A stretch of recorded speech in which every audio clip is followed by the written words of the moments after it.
Além do Rio Grande, as águas vão moldando o Rio Paraná. Margeando o centro-oeste, o rio vai levando as águas para o mar.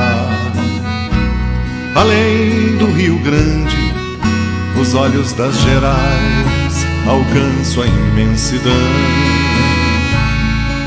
O belo Pantanal,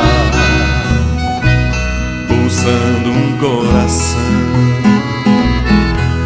O contador de causo monta onça pintada e janta sucuri. O tocador de viola canta em poesia sonhos guarani.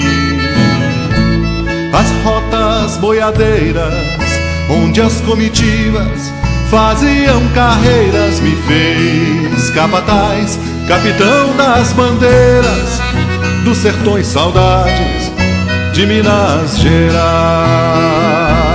Ei, ei, ei, meu Deus, que terra boa, chalana ou canoa, quase tudo igual. Ei, meu Deus, que terra boa, chalana ou canoa, Minas Pantanal. Ei, ei, ei, meu Deus, que terra boa, chalana ou canoa, quase tudo igual. Ei, meu Deus, que terra boa, chalana ou canoa, Minas Pantanal.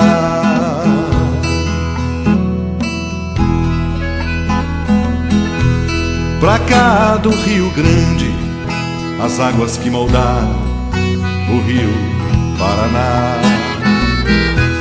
margearam o centro-oeste e levaram saudades para além do mar.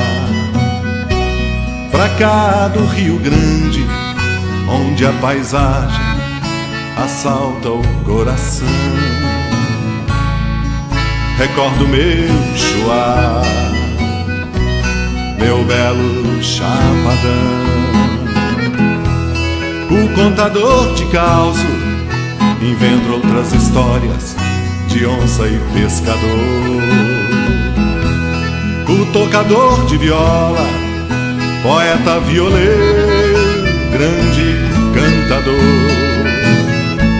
Acena a mão direita, faz a reverência, saúda a chegada, me faz companheiro de moda e de estrada, dessa terra que eu não esqueço jamais.